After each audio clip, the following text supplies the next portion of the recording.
ہمارے ایک دوست ہیں حاجی صاحب، ہم ان کو کہتے ہیں، جامعہ رحمانیہ کے نام سے ایک مدرسہ ان کے زیر سرپرستی چل رہا ہے، اپنے علاقے کے نواب ہیں۔ یہ عاجز بخاری شریف کی افتتاح کے لیے یا آخری درس کے لیے وہاں حاضری دیتا رہتا ہے۔ ایک مرتبہ کہنے لگے کہ حضرت میرا ایک کزن ہے،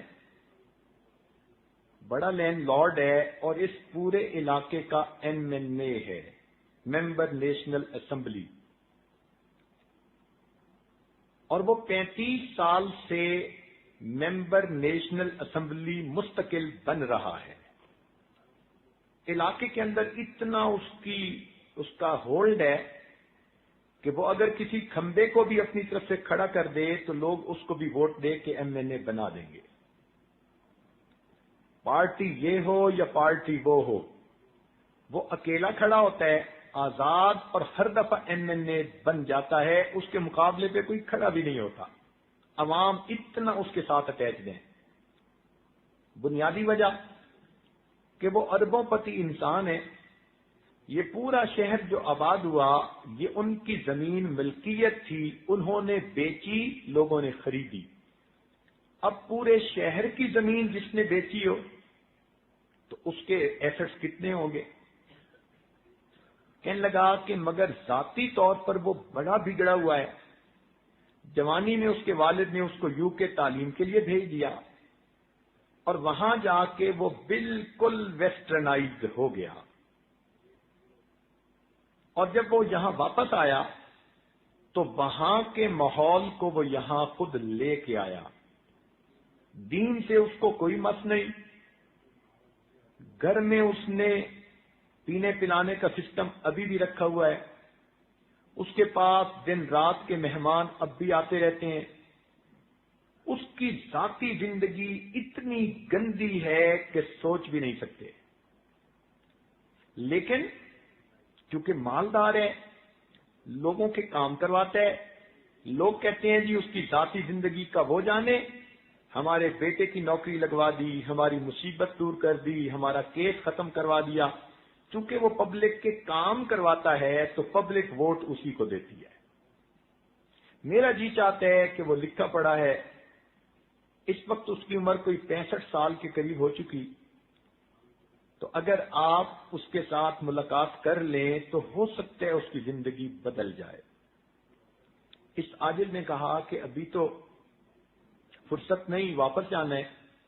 اتنا ہے کہ جب جاؤ تو اس کو اس عاجز کا سلام پہنچا دینا۔ جب اگلے سال پھر بخاری شریف کی تقریب کے لیے گئے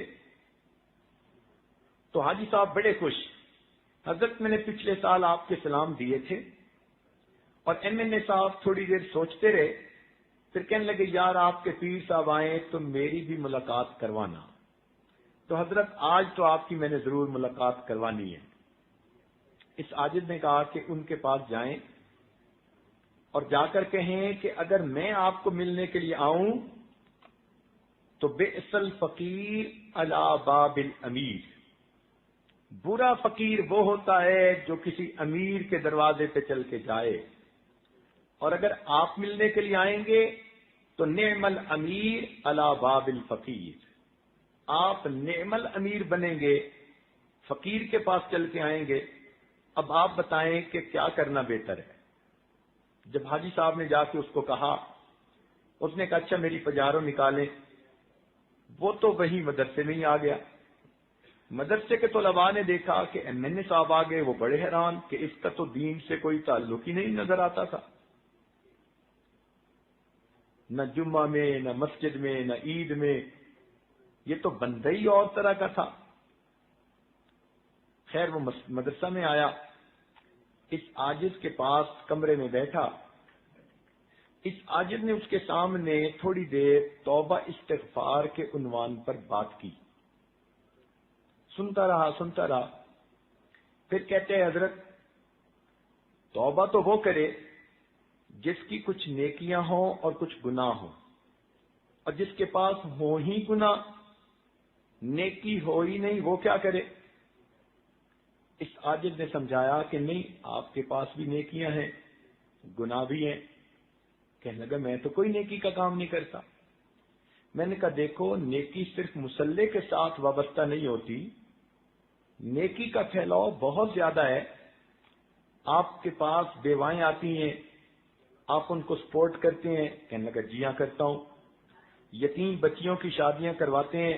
جی میں کرتا ہوں۔ دکھ اور مصیبت زدوں کی مصیبت دور کرنے میں ان کی ہیلپ کرتے ہیں؟ جی میں کرتا ہوں، یہ کام تو میں بہت کرتا ہوں۔ میں نے کہا یہ سب نیکی کے کام ہیں، اللہ تعالیٰ نے آپ کو نیکی کے کام کی بھی توفیق دی ہے، بس مسلح کے ساتھ آپ کو لگاؤ نہیں۔ آپ کی زندگی کی ترتیب ذرا اس وقت تک کافروں والی ہے، جو کافر ملکوں میں ہے، مگر چونکہ آپ کلمے پر ابھی قائم ہیں اس لیے ایمان سلامت ہے۔ آپ خدا کو مانتے ہیں، پیغمبر اسلام کو مانتے ہیں، قرآن کو مانتے ہیں، ملائکہ کو مانتے ہیں۔ کہنے لگا جی ہاں میرا ایمان تو پکا ہے۔ میں نے کہا باقی پھر سب غلطیاں معاف ہونے کے قابل۔ کہنے لگا جی اچھا پھر مجھے بتائیں میں کیا کروں۔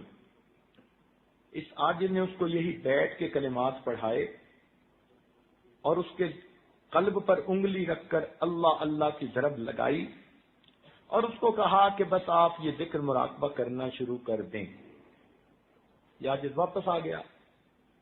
اب ہوا کیا کہ یہ واپس گھر گئے تو ایک رات میں اللہ تعالیٰ نے ان کے دل کی حالت کو بدل دیا۔ اگلے دن یہ اٹھے اور اپنی بیوی کو کہنے لگے کہ گھر میں جتنی شراب کی بوتلیں پڑی ہیں سب توڑ دو اور شراب گٹر کے اندر بہا دو۔ بیوی حیران کہ یہ کیسا نصیب والا دن چڑھا کہ میرا میاں آج شراب سے توبہ کر رہا ہے۔ پھر اس نے اپنی بیوی کو کہا کہ یہ جتنی ماڈل گرل قسم کی لڑکیاں آتی ہیں ان کو کہو کہ آج کے بعد میرے گھر کے دروازے ان کے لیے بند ہیں۔ وہ بیوی سوچنے لگی کہ میں تو دنیا میں آ گئی، میرے سامنے سب کچھ ہوتا تھا، میں بول نہیں سکتی تھی، آج میرا میاں ہر ایک سے توبہ کر رہا ہے۔ چنانچہ اس نے وہ جو 8-10 ماڈل قسم کی تھیں ان میں سے ہر ایک کو 10-10 لاکھ روپے دے کر ان کو کہا کہ جاؤ اپنا گھر خریدو، اپنا گھر بساؤ، آج کے بعد اس گھر میں تم نے نہیں آنا۔ ان سے بھی اس نے جان چھڑوا لی۔ اب تیسرے دن بیوی کے ساتھ بیٹھا ٹی وی پہ خبریں دیکھ رہا تھا تو ٹی وی پہ خبر لگی کہ حج پروازیں شروع ہو چکی ہیں اور حاجی لوگ جا رہے ہیں۔ اپنی بیوی سے کہتا ہے میری زندگی کے 65 سال گزر گئے، میں درجنوں مرتبہ یورپ امریکہ کا چکر لگا کے آیا مگر آج تک مجھے مکہ مدینہ دیکھنے کی توفیق نہیں ہوئی۔ میرا دل کرتا ہے میں بھی حج کروں۔ بیوی نے کہا کہ آپ تو ابھی جا سکتے ہیں، اس میں کیا رکاوٹ ہے؟ وہیں بیٹھے اس نے منسٹر آف ریلیجس افیئرز کو فون کیا کہ میں جانا چاہتا ہوں۔ اس نے کہا جناب آپ 35 سال سے MNA ہیں، آپ ابھی آئیں تو ہم آپ کو ایز اے اسپیشل کیس ابھی بھیج دیں گے۔ چنانچہ اس نے اپنا سامان بنایا اور نیکسٹ ڈے اپنے شہر سے اسلام آباد پہنچا۔ انہوں نے حاجیوں کے ایک گروپ کا اسے امیر بھی بنا دیا اور اس کو روانہ کر دیا۔ اللہ تعالیٰ کی شان دیکھیے، حج کے سفر میں اللہ نے اس کی زندگی بدل دی۔ لوگ کہتے تھے کہ اس نے وہاں حاجیوں کی اتنی خدمت کی کہ پتہ ہی نہیں چلتا تھا یہ کوئی نواب ہے یا کسی کا زر خرید غلام ہے۔ ایسے مٹ کے خدمت کی اس نے، کھانے لا رہا ہے، حالانکہ یہ ہارٹ پیشنٹ بھی تھا۔ بہرحال جب یہ مدینہ طیبہ جانے لگا تو اس کے دل میں یہ بات آئی کہ میں اللہ کے محبوب کے در پہ حاضر ہو رہا ہوں، میں اپنی شکل تو بنا لوں پہنچنے والی۔ چنانچہ اس نے چہرے کے اوپر داڑھی والی سنت سجانے کی نیت کر لی۔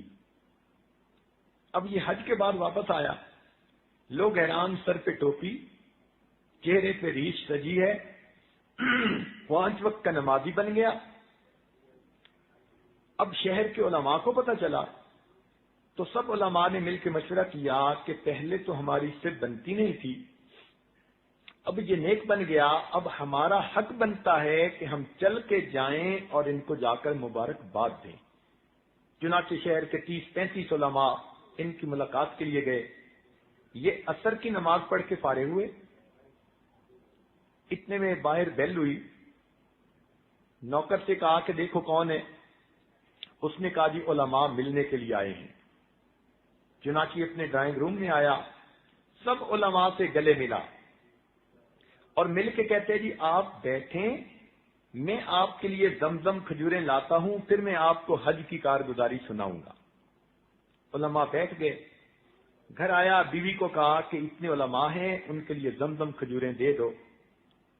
اس نے کہا بہت اچھا۔ چنانچہ وہ چھوٹے چھوٹے کپوں میں زمزم ڈالنے لگی۔ ان کے ہاتھ میں تسبیح، سر پہ ٹوپی، یہ اپنے بیڈ کے اوپر بیٹھ کر تسبیح پڑھنے لگے۔ اللہ تعالی کی شان، اسی دوران ہارٹ اٹیک ہوا۔ جب بیوی زمزم لے کر آئی تو یہ اللہ کو پیارے ہو چکے تھے۔